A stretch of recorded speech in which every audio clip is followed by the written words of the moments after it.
Hi guys, we have discussed in the last two lectures simple present tense and simple past tense. Now today we are going to learn simple future tense, साधा भविष्यकाळ.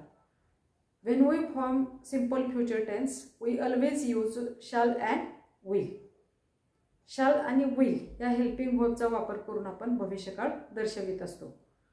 भविष्यकाळात म्हणजे पुढे, उद्या, परवा, त्यानंतर घडणाऱ्या गोष्टी सांगण्यासाठी साध्या भविष्यकाळाचा वापर केला जातो. आता शाल आणि विल ओल्ड इंग्लिश मध्ये जर तुम्ही पाहिलं तर कंपल्सरी जेव्हा टेन्सचं वाक्य केलं जायचं तेव्हा आय आणि we singular number and plural number साठी काय वापरलं जायचं तर शाल हे सहाय्यकारी क्रियापद वापरलं जायचं. पण आता मॉडर्न इंग्लिश मध्ये सर्रास काय वापरलं जातं, विल हे सहाय्यकारी क्रियापद वापरलं जातं. विल हे सहाय्यकारी क्रियापद generally expressing future plans, ideas, events या गोष्टींसाठी वापरलं जातं. आणि अलीकडच्या मॉडर्न इंग्लिशमध्ये शाल हे पोलाइट रिक्वेस्ट, सजेशन्स या गोष्टींसाठी वापरलं जातं. आता आपण इथं पूर्ण सिंपल फ्युचर टेन्सचा चार्ट लिहिलेला आहे बघा. त्यामध्ये singular number, plural number, first person, second person and third person याबद्दल जर तुम्हाला काही डाऊट असतील तर तुम्ही first lecture simple present tense ते बघा. तुमचे सर्व डाऊट्स प्रोनाउन्स बद्दलचे क्लिअर होतील. आता आपण फॉर्मेशन करत असताना सिंपल फ्युचर टेन्सचं भविष्यकाळात घटना घडणार आहे हे सांगण्यासाठी शाल आणि विलचा वापर करतो. मग सेंटेन्स स्ट्रक्चर कसं तयार होतं सिंपल फ्युचर टेन्सचं तर subject shall, first person, singular number, plural नंबरला शाल वापरलं तरी चालतं, will plus verb plus O. Subject object मध्ये कधीही बदल होत नाही जेव्हा आपण टेन्सचं वाक्य एका टेन्स मधून दुसऱ्या टेन्स मध्ये करतो तेव्हा. मग बदल कशात झाला तर सहाय्यकारी क्रियापद आणि क्रियापदाचं रूप. आता क्रियापदाचं रूप बघा, इथं रूट वर्ब आहे.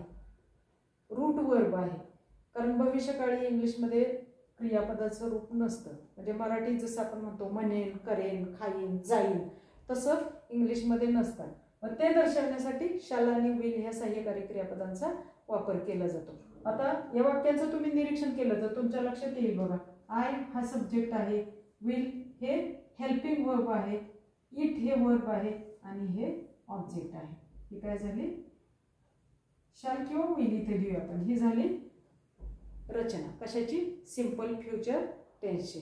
आता इथं सर्व ठिकाणी मी विल वापरले. तुम्ही first person, singular number, plural नंबरला शाल वापरलं तरी सुद्धा वाक्य बरोबर आहे. आता हे झालं सेंटेन्स स्ट्रक्चर. आता ह्या सेंटेन्स स्ट्रक्चरचं आपल्याला काय करायचं आहे तर निगेटिव्ह सेंटेन्स करायचं आहे. निगेटिव्ह सेंटेन्स करण्यासाठी आपण काय करतो तर वाक्यात दिलेल्या वाक्यात नॉट वापरतो. मग नॉट वापरत असताना कधी वापरतो तर जनरली आपण हेल्पिंग वर्बच्या नंतर नॉट वापरतो. आता ह्या वाक्याचं निरीक्षण करा तुम्ही. या वाक्यात ऑलरेडी हेल्पिंग वर्ब आहे. कोणता आहे हेल्पिंग वर्ब? विल. याचं निगेटिव्ह सेंटेन्स करत असताना आपण काय करायचं आहे तर फक्त या दिलेल्या वाक्यात नॉट वापरायचं. काय झालं निगेटिव्ह सेंटेन्स झालं बघा. I will not eat a mango. I will not eat a mango. You will not eat a mango. You will not eat a mango. इथं वापरायचे सहाय्यकारी क्रियापदाच्या नंतर नॉट वापरायचे. He, she will not eat a mango. They will not eat a mango. काय झालं नकारार्थी वाक्य तयार झालं. इथं आपल्याला घ्यायची गरज पडली नाही सहाय्यकारी क्रियापद कारण ऑलरेडी ह्या वाक्यात काय आहे सहाय्यकारी क्रियापद आहे. कोणतं? विल. समजलं. हे काय झालं निगेटिव्ह सेंटेन्स झालं. आता इथं बघा विल नॉट असं वापरलेलं आहे. त्याचा तुम्ही शॉर्ट फॉर्म पण वापरू शकता. जसं की I won't eat a mango. Will नॉटचा शॉर्ट फॉर्म काय होतो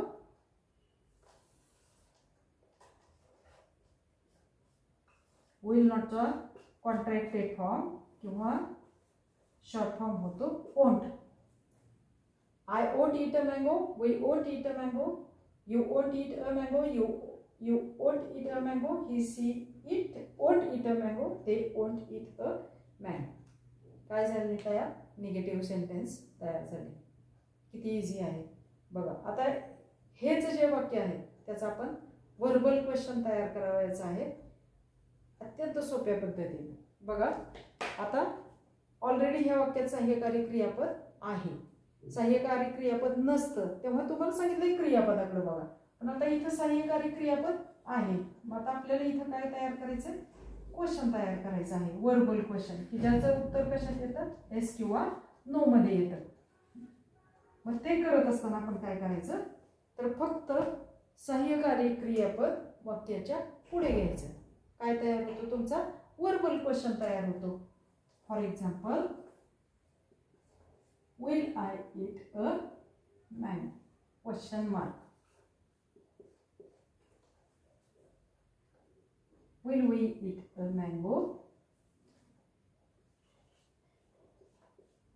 Will you eat a mango?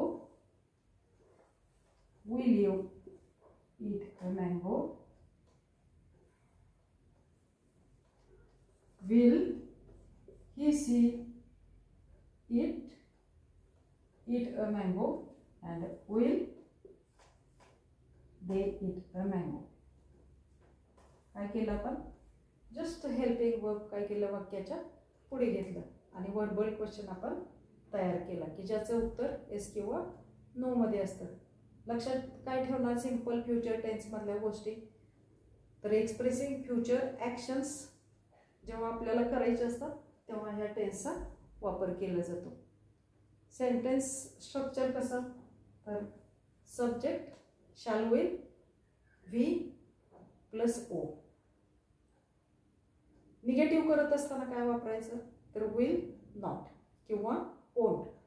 आणि ह्याचं जेव्हा आपण वर्बल क्वेश्चन तयार करतो तेव्हा जस्ट त्या वाक्यातलं सहाय्यकारी क्रियापद म्हणजे विल हे वाक्याच्या पुढे घ्यायचं आणि क्वेश्चन मार्क द्यायचा. वर्बल क्वेश्चन्स तयार झाले. आवडलं का तुम्हाला? आवडलं असेल तर चॅनलला सबस्क्राईब करा. थँक्यू.